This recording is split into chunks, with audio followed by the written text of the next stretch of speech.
Ah, c'est chargé. C'est chargé. Chargé, hein? Ok, ok.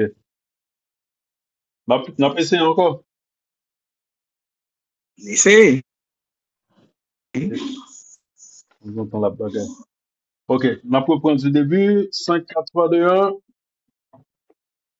Bonjour tout le monde. Ici Carl Peral Tricot.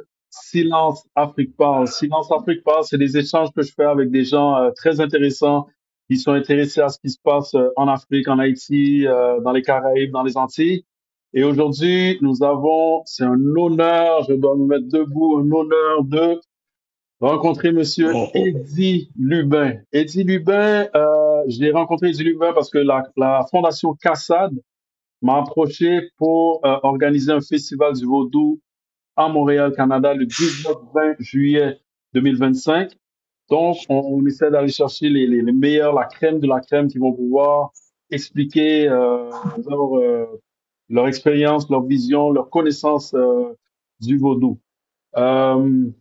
Monsieur Lubin, si vous pouvez vous présenter, je sais que vous êtes chercheur, vous avez été ministre de la Culture, vous êtes aussi Ougan, beaucoup de chapeaux et beaucoup Non, de...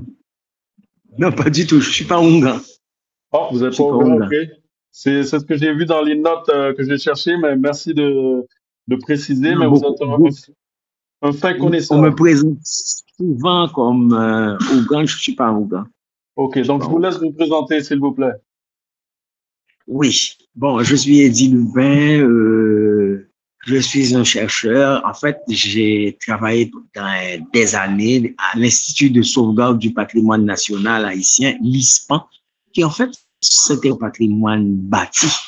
Mais moi, j'ai une approche, je dirais, holistique du patrimoine, ce qui m'a permis de m'étendre et d'aller faire de la recherche. En fait, c'est assez intéressant.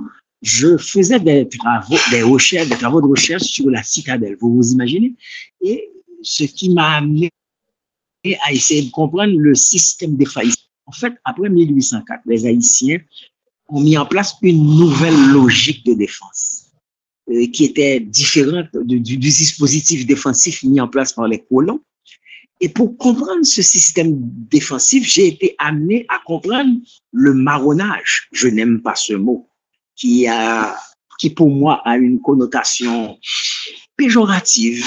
Marronnage évoque pour moi un maraudeur, un voleur, un fuyard. J'aime de préférence la résistance, mais je dis le mot pour que l'on puisse se situer un peu de quoi je parle, je voulais parler. En fait, il y a eu pendant des siècles toute une résistance qui s'est installée depuis la période, depuis la venue des premiers colons. Au fait, j'évite de faire de l'ethnocentrisme. Je ne parle pas des colons nécessairement européens, parce que entre les Amérindiens, il y a eu des vagues d'occupation du territoire, c'est-à-dire avec des populations paléolithiques, archaïques, mésolithiques et néolithiques. Et lorsque les premières populations, les chasseurs-cueilleurs sont venus sur ce territoire, et ils occupaient la frange côtière, mais ils ont été très vite assimilés par des nouveaux venus qui provenaient, eux, du bassin de l'Orénoque. Alors, les premières populations provenaient de Belize, Yucatan. On les appelle souvent les pré-mayas. Donc, ils ont été assimilés par des nouveaux venus qui maîtrisaient l'industrie lithique et qui connaissaient des rudiments d'agriculture. Ils vont très vite assimiler ces premières populations. Une partie se laisse assimiler, l'autre partie se réfugie dans les montagnes et crée ce qu'ils appellent les maniels, c'est-à-dire les bastions de résistance. Ces bastions de résistance vont être enrichis par l'apport après l'effondrement des civilisations amérindiennes, par l'apport des nouveaux venus d'Afrique. Et d'où un métissage dans les manières, dans la résistance. Parce que le mot maniel, peut-être un nouveau pour les gens, fait référence à des bastions de résistance. C'est un vieux mot espagnol qui est pas usité, et qui est un vieux mot du XVIe siècle, Manieles, qui fait référence aux bastions de résistance. Donc, dans ces bastions de résistance, il y avait des populations archaïques et qui vont se métisser avec les nouveaux venus d'Afrique. Or, ces premières populations venant d'Afrique provenaient au départ, à la période de l'occupation espagnole, de la zone soudanaise, des Peuls, les Toucouleurs, les Bambara, les Mandingues, les Wolofs.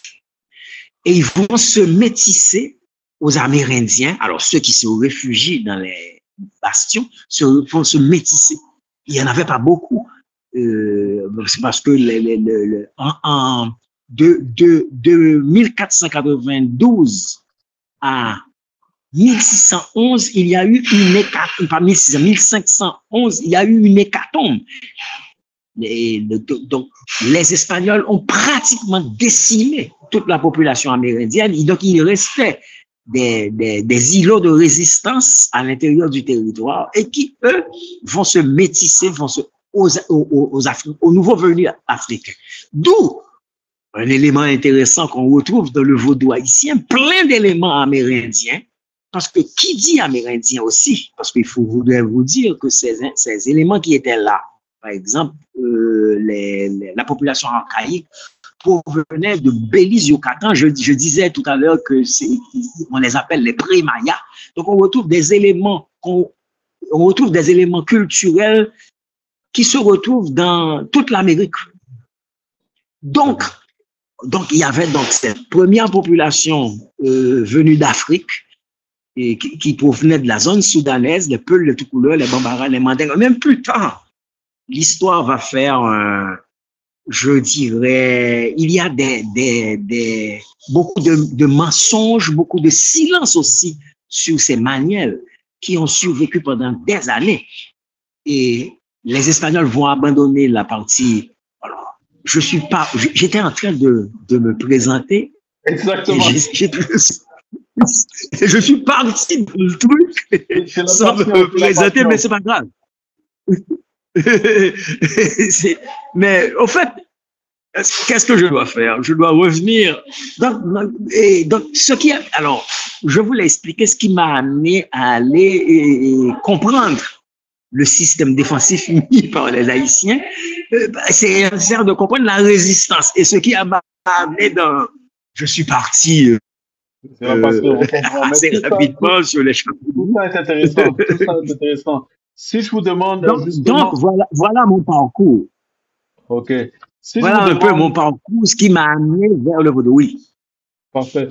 Si je vous demande si vous pouvez, en passant, merci à Viviane Julien qui m'a aidé à vous trouver et le docteur Fils-Aimé. Salutations à ces deux personnes qui m'ont aidé à rentrer en contact avec vous.